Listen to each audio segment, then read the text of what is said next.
İnsan fiziksel yapısı nedeniyle hayatta kalmak için hep sıkı bir mücadele içinde oldu. Tabii en büyük mücadelesi doğaya karşı değildi.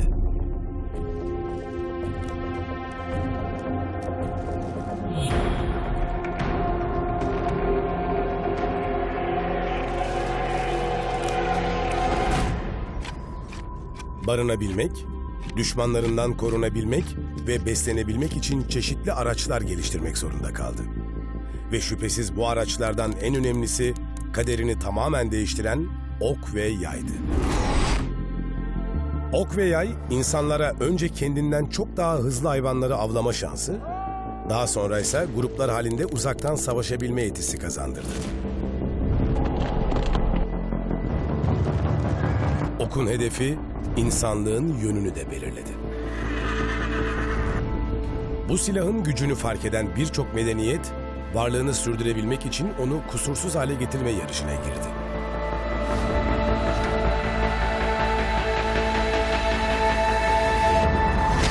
Ancak ok ve yay, bozkırların güçlü savaşçıları Türklerin elinde en mükemmel haline ulaştı.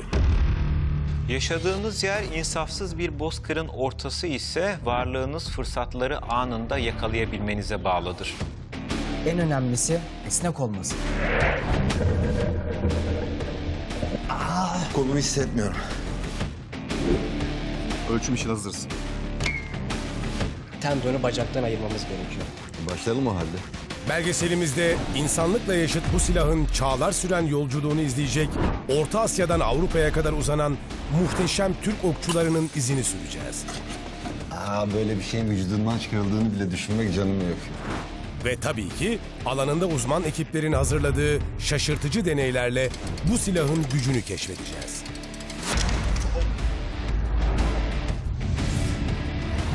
Ok yaydan çıktı. Hazır olun.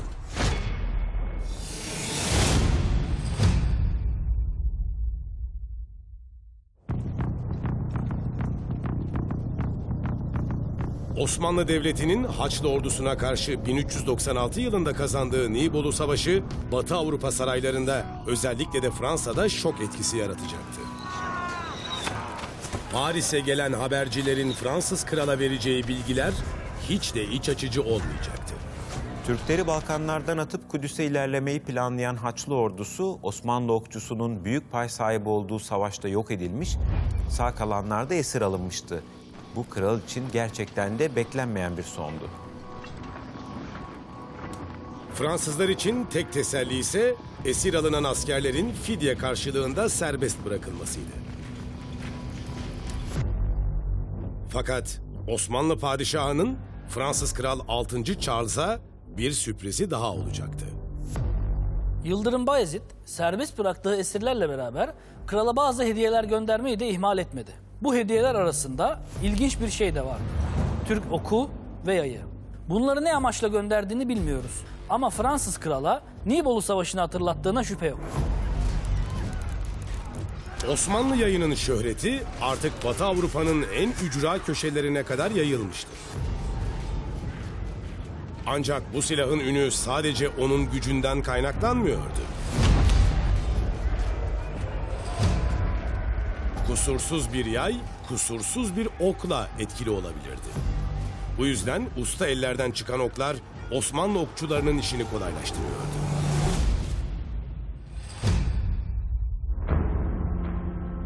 Endüstri ve standartizasyon gibi kavramlar 19. yüzyılda yaşanan sanayi devriminden sonra hayatımıza girmiş olsa da Osmanlı İmparatorluğu oluşturduğu esnaf kültürü ve yetiştirdiği zanaatkarlarla henüz 14. yüzyılda bu niteliklere sahip bir ok üretim ağı oluşturmayı başarmıştı. Osmanlı Devleti savaşın her anında okçularını etkin bir şekilde kullandığı için yaylı birlikler Osmanlı savaş taktiğinin önemli bir ayağını oluştururdu. Dolayısıyla ok üretiminde bu kadar titiz davranmaları oldukça normaldi. Peki düşman üzerine yağmur gibi yağan ve savaş alanlarının en korkulan mühimmatı olan Osmanlı oklarını farklı kılan özellikler nelerdi? Janvi ve İbrahim bu sorunun cevabını bulmamız için Türklerin ok üretimine kattıkları en önemli ayrıntıyı inceleyecek. Osmanlı ok ustaları aerodinamiğin öneminin farkındaydı. Bu da sıradan bir dönem oku. Baştan sona kadar silindirik. Oysaki Osmanlı ok ustaları ok gövdesini tıraşlayarak ona endam vermişlerdi. Muhteşem görünüyor. Aerodinamik açıdan kusursuza yakın. Aynı uçaklarda olduğu gibi havadaki sürtünmenin etkisini en az seviyeye indiriyor. Bu da menzilini arttırıyor. Tam da savaş alanlarında ihtiyacın olan bir mühimmat. Havada ilerleyen okun temas yüzeyi ne kadar büyükse sürtünme kuvvetinden de o kadar fazla etkilenir. Dolayısıyla hızı düşer, menzili kısalır. Osmanlı okları işte bu yüzden endamlı tasarlandı ve uçuş mesafeleri maksimuma çıkarıldı. Osmanlı okçuları savaş alanında 500-600 metre uzaklıktaki düşman askerlerine başarıyla isabetli ok atışı yapabiliyorlardı. Bu sayede düşman askerleri daha yakın temasa girmeden etkisiz hale getiriliyordu. Yani Osmanlı okları dönemin adeta balistik füzeleriydi. Ustaların mahareti kısa, endamlı ok tasarımlarından daha da ötesinde saklı. Onlar ürettikleri okların etkili olabilmesi için birçok parametreyi en ince ayrıntısına kadar hesaplardı. Janvi ve İbrahim tarihi bilgiler ışığında kendi oklarını tasarlayacak ve Osmanlı ok ustalarının izlerini sürecek. İbrahim, masadaki malzemelerden anladığım kadarıyla oklar da yaylar gibi birçok bileşenden oluşuyor. Evet, ok basit yapısal forma sahip gibi görünse de senin de dediğin gibi birçok malzemenin uyumlu bir şekilde bir araya getirilmesiyle yapılırdı. Bu malzemelerden en önemlisi gövdeyi oluşturan ahşap. Ardından delici özelliği olan ve ok gövdesinin uç kısmına takılan demir temren, okun dengesini sağlayan kuş tüyleri ve okun kirişe tutunmasını sağlayan ahşap gez. Ancak hepsinden önce en önemlisi ham madde seçimi.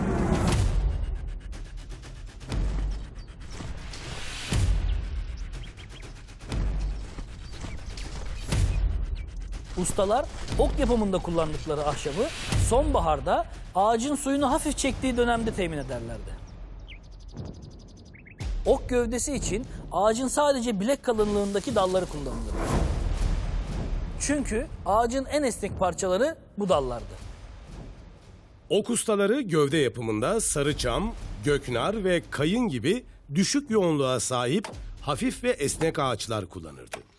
Bu sayede ok yaydan çıkarken elastik yapısı sayesinde ilk kuvvet anında kırılmaz ve esnerdi.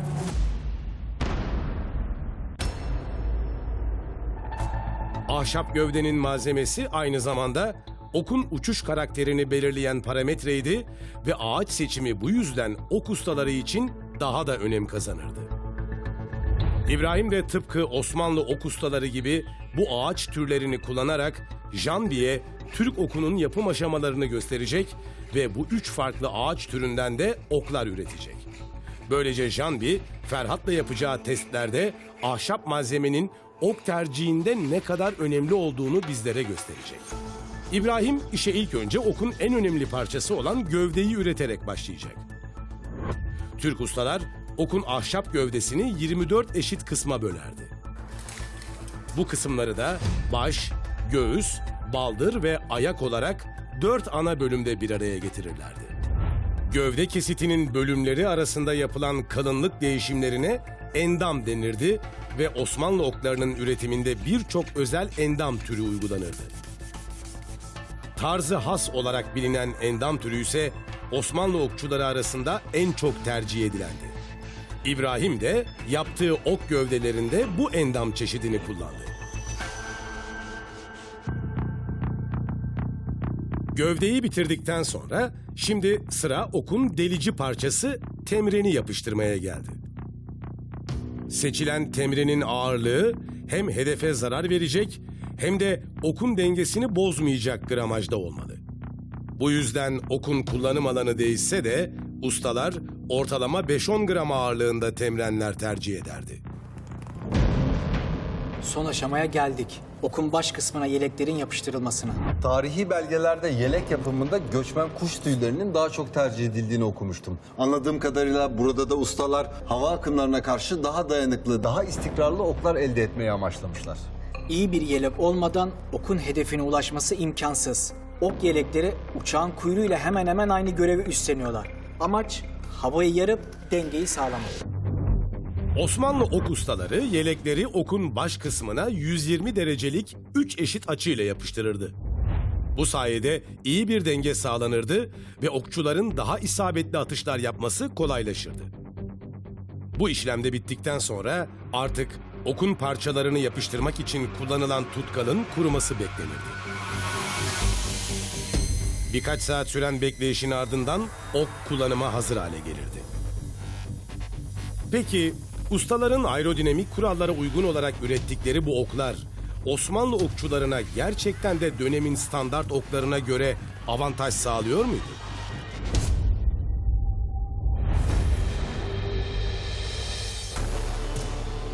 Janvi, şimdi İbrahim'in ürettiği okları farklı şekillerde test ederek bu sorunun cevabını bulacak.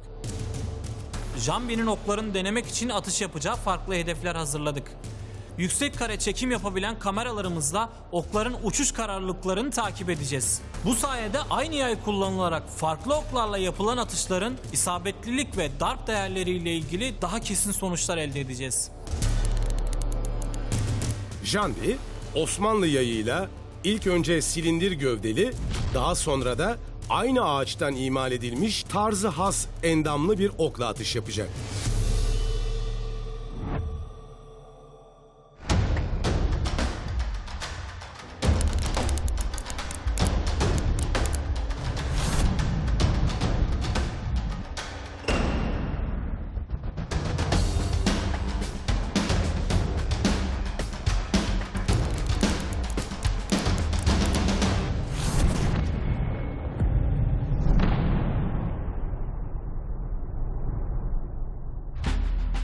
Herhalde okların hedefe ulaşmasıyla ilgili yeterli gözleme sahibiz.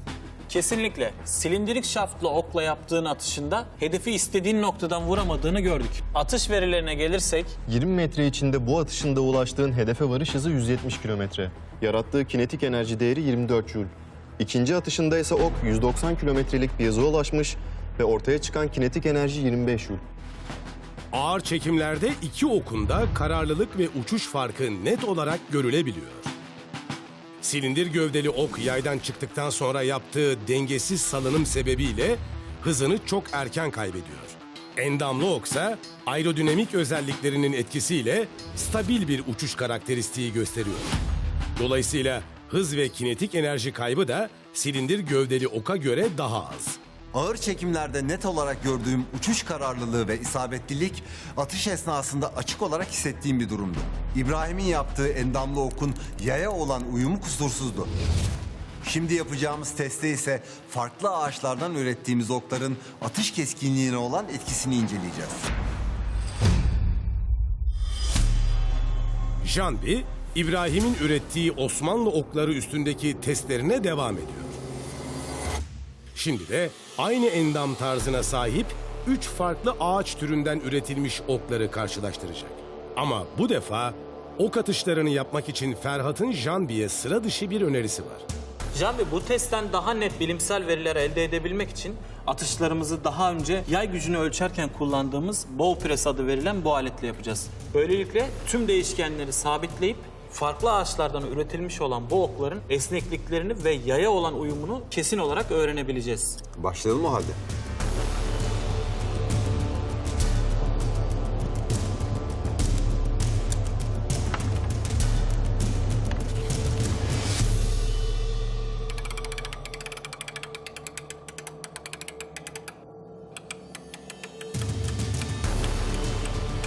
Evet canım. Tamam, çok az sola. Evet. Hazır.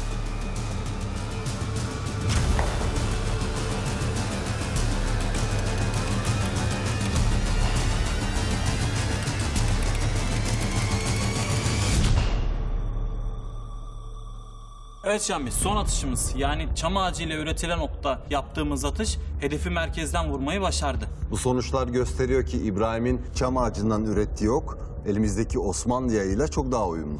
Sayısal analizleri incelediğimizde her şey daha da netlik kazanacak. Atılan ilk okun hızı 193 kilometre. İkinci okun hızı da 196 kilometre. En başarılı olan ve hedefi merkezden vurmayı başaran okun hızı da 198 kilometre. Bu da demek oluyor ki yaydan çıktığı anda en az esneme yapıp daha kararlı bir uçuş sergileyen ok son atışta kullandığımız ok. Yay kirişini serbest bıraktığınız anda okun vereceği reaksiyon hedefi vurup vuramayacağınızı belirleyen en önemli parametrelerden biri. Ok esnek yapısı sayesinde kirişin ilk kuvveti uyguladığı anda bu şekilde yamulur ve yaydan çıkarak hedefine ulaşır. Okun yaydan çıkışı sırasında belirli bir kuvvet altında esneme eylemini bugün modern okçulukta spine olarak ifade ediyoruz. Günümüzde kullanılan elektronik cihazlarla okların spine değerlerini hatasız ölçerek yaya olan uyumlarından %100 emin olabiliyoruz. Ancak Osmanlı döneminde ustaların bu uyumu sayısal bir değer olarak ölçebilmesi mümkün değildi ve bütün üretimi sezgileriyle yaparlardı. İşte tam da bu yüzden ok ustalığı ayrı bir uzmanlık alanıydı.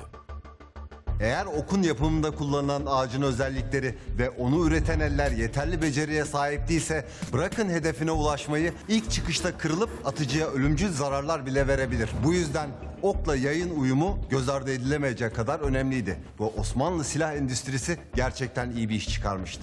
Ok ustalığı Osmanlı silah sanayinde başlı başına bir esnaf loncasıydı. Bilgiler usta-çırak ilişkisiyle aktarılır. Bu sayede ok üretiminin yazılı olmayan kuralları nesiller boyunca sürdürülürdü. İşte bu üretim teknikleri ve becerikli ustalar sayesinde Osmanlı Askeri Teşkilatı savaş alanlarında her zaman menzil avantajına sahip oldu ve Balkanların büyük bir bölümünü fethetmeyi başardı. Türkler gerek Asya tipi kompozit yaylar üzerinde yaptıkları yeniliklerle, gerekse de ürettikleri kendilerine has oklarla bu kadim silahı mümkün olan en ölümcül hale getirmişlerdi. Ancak 15. yüzyıl ortalarında ok ve yay altın çağını yaşarken, savaş meydanlarında tozu dumana katan yeni bir devrimin gürültülü sesi duyulmaya başlamıştı. Ateşli silahlar. Ateşli silahların en önemli parçası olan barutla ilgili ilk bulgulara milattan sonra 142 yılında Çin'de rastlanır. Song Hanedanı döneminde Wei Boyang yazdığı belgede şiddetle patlayan, toz halinde olan ve ışıkları dans eden bir tozdan bahseder. Barut, rivayetlere göre eski Çin'de ölümsüzlük iksirinin peşinde deneyler yapan simyacılar tarafından keşfedildi. Anlaşılan o ki Çinli simyacılar sonsuz yaşamın peşinde ölüme giden en kısa yolu bulmuşlardı. Barutun icadı çok eski olsa da ateşli silahların kullanımı milattan sonra 900'lü yıllarda başladı. Yavaş ilerleyen bu teknoloji ancak 15. yüzyılın ortalarında el tipi ateşli silahlar olarak savaş alanlarındaki yerini aldı. Muharebelerde gerçek anlamıyla büyük ses getiren bu silah, Osmanlı İmparatorluğu'nun da dikkatini çekmeyi başarmıştı.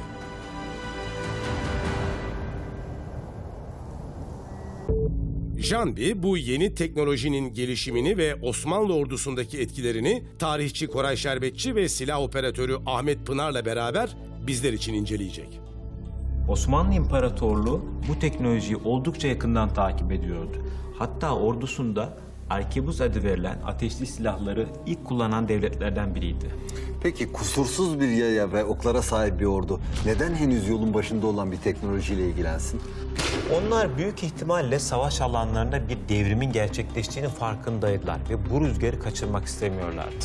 Bu arada bildiğim kadarıyla arkebüzler oldukça ilkel silahlardı. Öldürme kabiliyetleri Osmanlıların ok ve yaylarıyla kıyaslanamaz. Balistik olarak çok etkili değillerdi. Ama barutun icat edildiği dönemlerde savaş alanları günümüz savaş alanlarına göre çok daha sessizdiler. Arkebüsler çok gürültülü ve dumanlı çalışan aletlerdi. Bununla karşılaşan askerler için attıkları mermilerden ziyade çıkarttıkları karmaşa ve panik çok daha öldürücüydü. Elbette Osmanlılar ok ve yayı hemen bir kenara bırakmadılar. Savaş sahnelerini tasvir eden bazı minyatürlerde ok ve yay taşıyan komutanların tüfekli piyadelere komut ettiği görünmekte. Özellikle solaklar gibi iyi eğitimli ok ve yayı ustaca kullanan askerler bu silahlarla uzun yıllar savaşmaya devam ettiler. Evet, ancak Osmanlı İmparatorluğu gibi geniş topraklara sahip ve sürekli savaş halinde olan bir güç için bu durumun sürdürülebilir olması çok güçtü. Elit askerler yetiştirebilmek zahmetli ve masraflı bir işti. Kesinlikle. Bırakalım solakları, sıradan bir okçunun eğitim bile yıllar sürebiliyordu. Peki ateşli silahlarda bu süreç nasıl işliyordu? Çok daha kısa. Herhangi bir askeri eğitim vermenize gerek yoktu. Sıradan birisini alıp haftalar içerisinde tüfek eğitimi verip savaş alanına gönderebilirdiniz.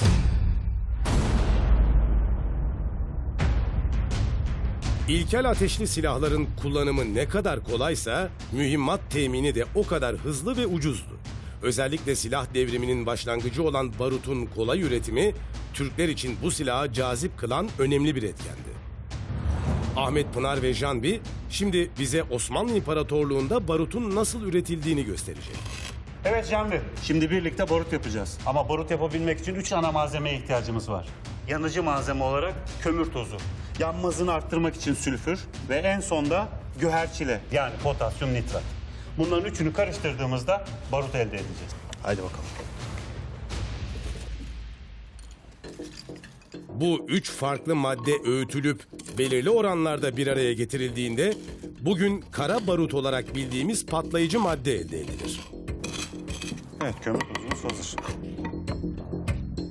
Osmanlı belgelerine baktığımızda imparatorluğun barut imalatında oldukça titiz davrandığı ve bu konuda da belirli bir standart yakaladığı dikkat çekiyor. Barut yapımında kullanılan maddelerin karışım oranları yüzyıllar boyunca değişiklik gösterse de Osmanlılar barut içeriğini %75 oranında güherçileden, %12 oranında sülfürden ve %13 oranında kömürden oluştururdu. Evet Canvi, barutumuz hazır.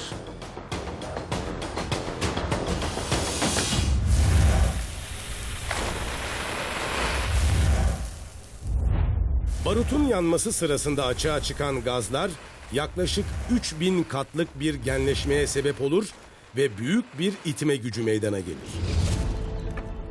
Ortaya çıkan bu muazzam enerji de Osmanlı Devleti açısından ateşli silahların cazibesini iyice artırıyordu. Barutta olduğu gibi aynı kolaylık mermi imalatında da vardı.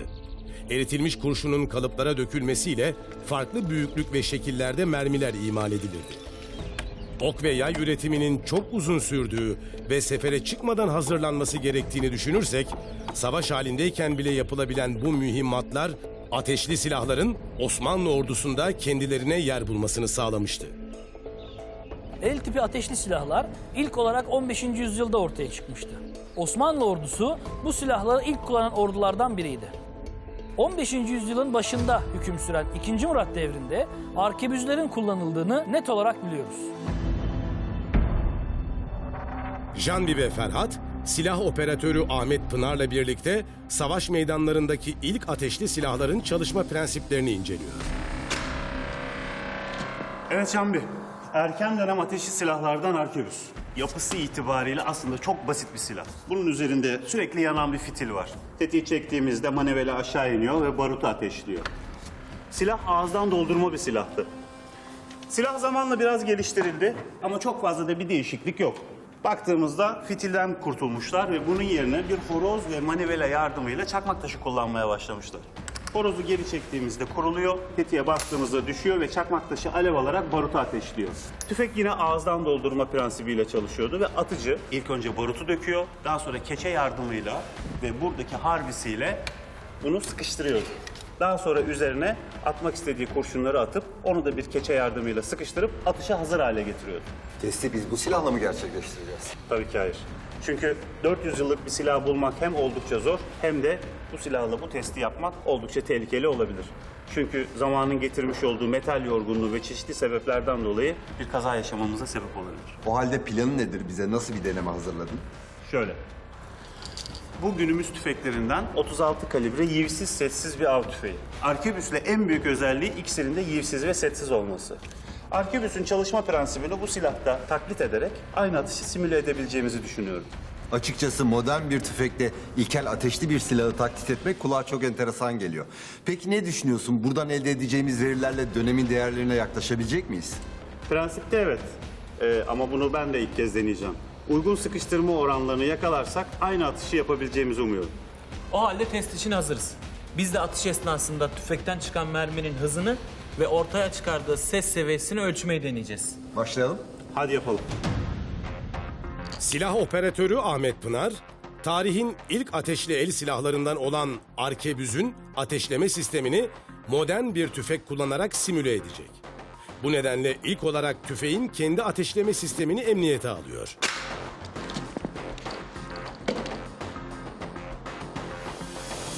Ardından silahı namludan doldurarak atışa hazırlıyor.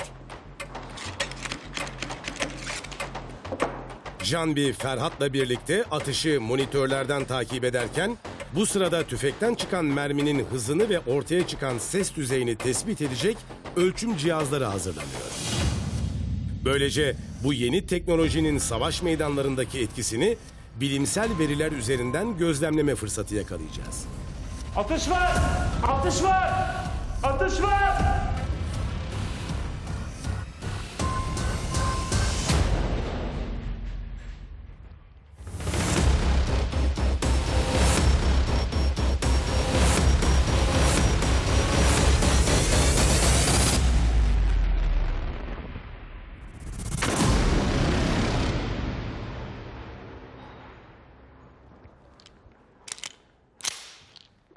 Alan güvenli, tüfek boş. Ahmet, silahından çıkan mermi balistik jeli delip geçti. Eğer bu askerin ateşli silahlarla ilk karşılaşmasıysa muhtemelen kendisine ne olduğunu anlamadan ölecektir. Mustafa, merminin namludan çıkış hızını söyler misin? Ölçümlediğimiz verilere göre merminin namludan çıkış hızı saatte 1044 kilometre. Ortalama ok hızının oldukça üstünde. Daha çarpıcı olansa Canbi çıkardığı ses. Ateş anında silah 124 desibellik bir ses üretti. Çok yüksek bir ses seviyesi. Yakın mesafeden yüzlerce tüfekte bu tam bir kabus olur. Osmanlı İmparatorluğu bu silahın gürültü ve kaos avantajını ilk kez 1448 yılında gerçekleşen 2. Kosova Savaşı'nda Macar Krallığı'na karşı kullanmıştı. İlkel tüfeklerin savaşın kazanılmasında çok büyük bir etkisi olmasa da çıkarttığı korkunç sesle düşman üzerinde psikolojik bir baskı oluşturduğuna hiç şüphe yok. Ancak Türkler ateşli silahlar teknolojisinde çağdaşlarının önünde yer alma ve tüfeklerini daha etkin kullanma arzusuna sahip olsa da okçular uzun yıllar boyunca ordunun bel kemiğini oluşturmaya devam edecekti. Peki Osmanlı yayı hangi özellikleri sayesinde ilkel ateşli silahlara nazaran güvenilir bir menzil silahı olarak yerini koruyacaktı? Canbi ve Ferhat, Ahmet Pınar'la birlikte bu sefer Osmanlı yayıyla dönemin ateşli silahını balistik özellikleri üzerinden kıyaslayarak bu sorunun cevabını bulmaya çalışacak. İki silahı da eşit koşullar altında bir teste tabi tutacağız. 20 metreden metal zırh giydirilmiş balistik jele 1 dakika süresince atış yapacaklar. İsabetlilik, atış hızı ve hedef üzerinde oluşturdukları darp etkisi gözlemleyeceğimiz kriterler olacak.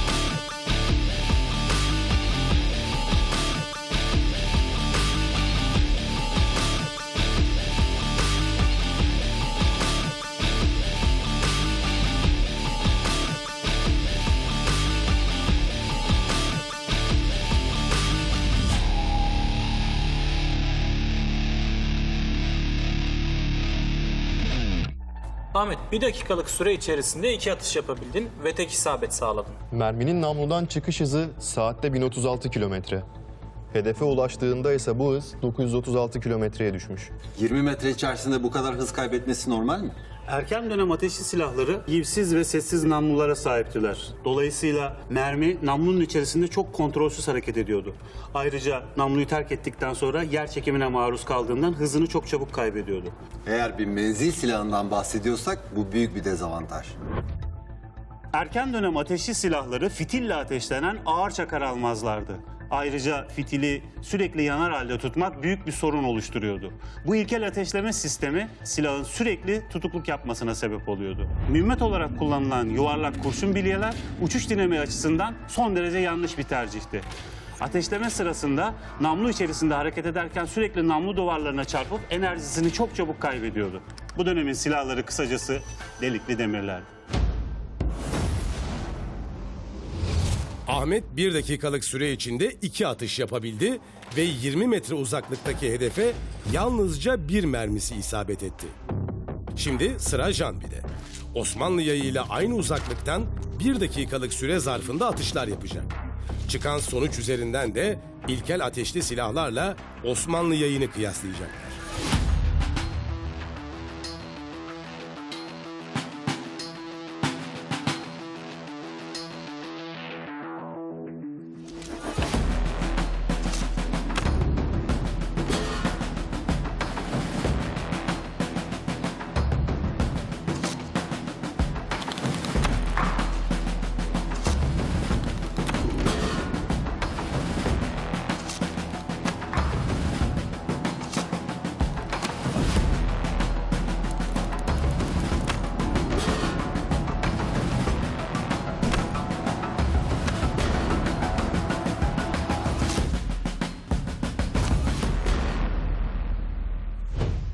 Can Bey, ok ve yay bizi şaşırtmadı. 1 dakikalık süre içerisinde 15 atış yaptın ve 12 isabet. 7 ok ise zırhı geçmeyi başardı. Mustafa, en yavaş okun çıkış ve hedefe ulaştığı noktadaki hızı nedir? Janvi'nin 13. atışında ok 170 kilometre ile yaydan çıkıp 20 metre içinde %2 kayba uğrayarak 166 kilometre ile hedefe saplanmış. Bu mesafede kayıp sayılmayacak bir hız. Atış yenileme hızı ortalama 4 saniye. Bu iki silahı balistik kriterler üzerinden karşılaştırdığımızda net olarak görüyoruz ki isabetlilik ve atış sıklığında ok ve yay çok önde. Evet, sadece merminin çıkış ve varış hızı oka göre daha yüksek.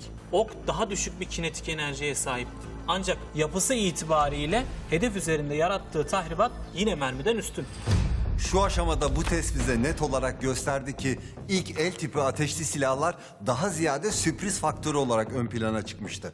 Bol bol duman ve gürültü çıkartan bu silahlar alışık olmayan düşmanda panik yaratıyordu. Ancak doldurulmaları uzun sürüyor ve atış hassasiyetleri çok düşüktü. Bu yüzden sadece çok yakın mesafeden yaylım atışıyla etkili olarak kullanılabiliyordu. Bu durum ise silahı kullanan için büyük bir riskti. Yay ise hala uzun menzili ve isabetli atış oranlarıyla savaş alanlarının en güvenilir silahıydı. Doğal olarak da Türkler yaylarından vazgeçmediler. Ancak Osmanlı İmparatorluğu tüfek teknolojisinin gelişeceğine inanıyordu ve tüm dezavantajlarına rağmen onu kullanmaya devam etti. Elindeki müthiş yaylar sayesinde de savaş alanlarında büyük sorunlar yaşamadan iki silahı da bir arada değerlendirebildi. Halil İnalcı'nın yaptığı araştırmalara bakınca 1643 gibi geç bir dönemde bile Eğri Kalesi cephaneliğinde bol miktarda ok ve yay rastlanıldığını görüyoruz. Bu da Osmanlı Devleti'nin uzun yıllar boyunca aktif olarak ok ve yay kullandığının en büyük kanıtlarından biri. Ama zaman yayların aleyhine işliyordu. Tüfekler yavaş yavaş doldurma hızı ve isabet oranı gibi dezavantajlarını ortadan kaldırmaya başlamış, okçuların ve yayların handikaplarını ortaya çıkarmıştı. İyi bir okçu yetiştirmek uzun yıllar alır. Piyade ihtiyacı artan yeni çağ ordularında bu süre göze alınamazdı. Ayrıca ok ve yay pahalı ve zorlu ham madde tedariği, meşakkatli imalat süreci yüzünden ekonomik anlamda da bir yüktü. Bu sebeplerle Osmanlı İmparatorluğu gibi Avrupa ülkeleri de bu yeni teknolojiye yatırım yapmaya devam etti. Yapılan bu yatırımlar tüfeğin gelişimine önemli katkılarda bulundu. Yivli namlu tiplerinin ortaya çıkışı ve ateşli silah sistemlerindeki iyileştirmelerle yay ve ateşli silahlar arasındaki yarışta durum tersine dönmeye başladı. fitilli horoz ve peşi sıra gelen kapsüllü ateşleme sistemlerinin bulunması ile ateşleme hızı iyice arttı. Artan bu ateşleme hızına yivli namlular eklendiğinde mermi daha istikrarlı bir dönme hareketi yaparak daha yüksek hızlara ve daha uzak mesafelere ulaştı. Ve sonunda Köroğlu'nun tabiriyle mertlik bozulmuştu. Gelişen silah teknolojisi Osmanlı yayının savaş alanlarındaki üstünlüğünü sona erdirmeyi başarmıştı. Osmanlı İmparatorluğu'nda ateşli silah kullanımı öyle bir noktaya ulaşmıştı ki bazı tarihçiler Türk Devleti'ni Barut İmparatorluğu olarak anmaya başlayacaklardı. Bu ok ve yayın neredeyse 20 bin yıllık serüveninin farklı bir platforma taşınacağı anlamına geliyordu. Özellikle Türkler Orta Asya'dan Doğu Avrupa'ya kadar uzanan yolculuklarında neredeyse yanlarından ayırmadıkları yayı hayatlarından çıkarmaya pek niyetli değillerdi. Gelişen askeri silah teknolojisi orduların teşkilatlanmasını tamamıyla değiştirmişti. Savaşlar kitleselleşmiş, vatandaş ordu kavramı ortaya çıkmıştı. Ama kahraman savaşçı ve kadim silahı için bu bir son değildi. Peki ok ve yay Osmanlı İmparatorluğu'ndaki varlığını hangi çerçevede sürdürecekti?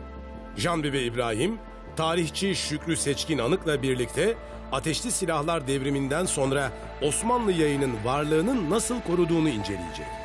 Ateşli silahların savaş meydanlarını işgal etmeye başlamasıyla ok ve yay Osmanlı'da daha ziyade spor odaklı kullanılmaya başlandı diyebilir miyiz? Aslında Osmanlılar okçuluğu ateşli silahlar ön plana çıkmasından çok önce spor müsabakası haline getirmişlerdi. Ama senin de bahsettiğin gibi ateşli silahların ön plana çıkmasıyla beraber okçuluk tam anlamıyla bir sportif disiplin haline aldı. Tabii bu sayede savaş eğitimleri olarak uyguladıkları menzil, darp ve puta atışları sistemli bir spor müsabakasına dönüştü.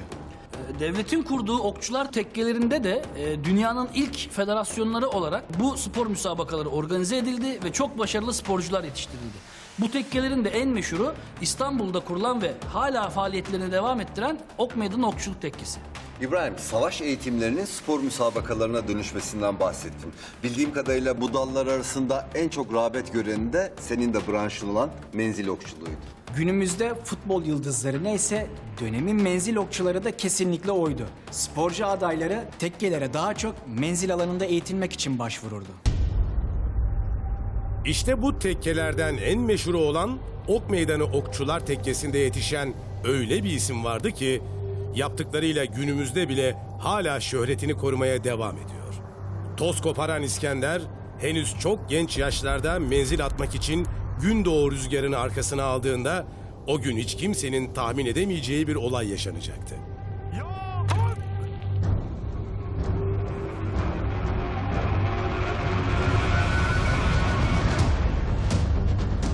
Aslında herkes için sıradan bir gün. Kemankeşlerden biri üstadına başvurmuş ve Gündoğu rüzgarında menzil atışı yapmak istemişti. Araziye ustasıyla beraber çıkmış, rüzgarı arkasına almış, yayını germiş ve okunu bırakmıştı. Buraya kadar her şey normaldi. Herkesin şok olacağı an, kemankeşin kaç metreye ok attığının anlaşıldığı andı. Toz koparan İskender o gün 1281 geze, yani yaklaşık 846 metreye ok atarak bütün dünyada kırılması zor bir rekora imza atmıştı. O günü yaklaşık 20 bin yıllık dünya ok ve yay tarihinin zirve noktası olarak adlandırabiliriz. Toz koparan İskender gerçekten de inanması güç bir iş başarmıştı. Ancak toz koparan İskender gibi başarılı olmak öyle kolay değildi. Çünkü menzil okçusu adaylarını zorlu bir eğitim süreci bekliyordu. Menzil okçuluğunda başarılı olmak için sabır ve disiplin yetenekten bile önde gelirdi. Bunun bilincinde olan ve zamanında aynı yollardan geçen ustalar öğrencilerine başarılı olması için kesinlikle taviz vermezdi. Canbi de tıpkı menzil okçusu adayları gibi bu zorlu sınavı vermeye çalışarak bizlere Okçular Tekkesi'nde nasıl lisanslı sporcu olunabildiğini gösterecek. Jambi Okçular Tekkesi'nde lisanslı bir menzil okçusu olabilmek için en az 900 gezdik. Yani yaklaşık 590 metrelik bir mesafeye ok atman gerekiyordu. Sadece sporcu olabilmek için bile 590 metreye ok atmak inanılır gibi değil. Emin ol 590 metrelik sınırı aşmak o zaman için bile kolay değildi. Bu yüzden menzil okçuluğu Osmanlı İmparatorluğu'nda saygın bir spor dalıydı. O zaman haydi vakit kaybetmeden deneyelim. Jambi, menzil atışları için İbrahim'in atölyede Osmanlı ustalarının gelenekleriyle imal ettiği özel menzil okları kullanacak. İdman ve savaş için kullanılan diğer oklara göre daha kısa ve hafif olan, ucunda temren bulunmayan menzil okları uzak mesafelere uçabilmeleri için tasarlanmıştır. Ancak böyle oklarla bile 590 metrelik menzile ulaşmak hiç de kolay değil. Bakalım Jambi bu zorlu sınavdan başarıyla ayrılacak mı?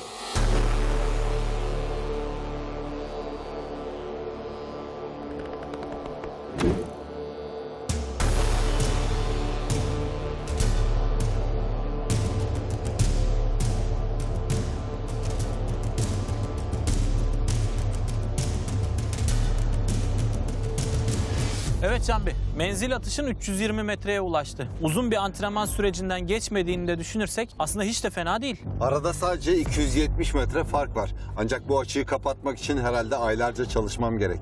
Tek başına bu da yeterli olmayabilir Jambi. Menzil atışlarında okçunun kas kuvveti kadar rüzgarın hızı ve yönü dikkate alınan önemli bir parametreydi. Atıcılar genelde Yıldız, Poyraz ve Karayel gibi güçlü rüzgarları takip ederlerdi. Rüzgar ne kadar güçlü olursa okunda o kadar ileriye gider değil mi? Gerçekten de üzerinde durulması gereken bir detay. Bulunduğumuz bölgede farklı rüzgarların ani yön değişimleri gösterebildiği bir nokta. Bu değişiklikleri gözleyerek farklı zamanlarda yapacağımız atışlarla rüzgar etkisini daha iyi görebiliriz. Ferhat ve ekibi rüzgar değişkenliğini gözlemlerken Jambi atışı hazır vaziyette Ferhat'tan gelecek işareti bekliyor. Jambi hazır mısın? Evet. Atabilirsin.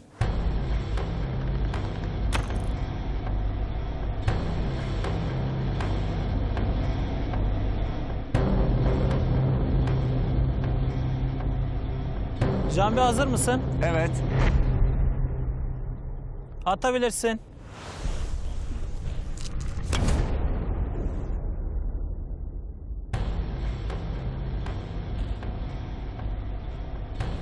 Mustafa, Jambi'nin ilk atış değerlerini açar mısın? İlk atışında rüzgar atış yönünde saatte 11 kilometre hızla esiyordu. Bu atışın 370 metreye ulaştı.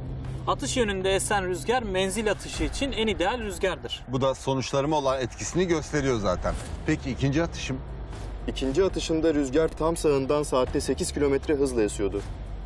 Okun menzili de 330 metreye ulaştı. Okun düz bir çizgide ilerleyemediği için doğal olarak menzilinde düştü. Menzil atışlarında rüzgar gerçekten de göz ardı edilemeyecek önemli bir faktör. Muhtemelen Osmanlı ordusu savaş sırasında okçularının menzilini arttırabilmek için onları rüzgara göre konumlandırmaya özen gösteriyordu.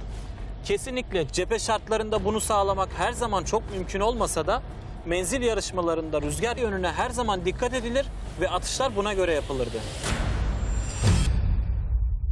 Osmanlı okçuları ok ve yayla yapılabilecek ne varsa en iyisi olmak için ellerinden geleni yapıyordu.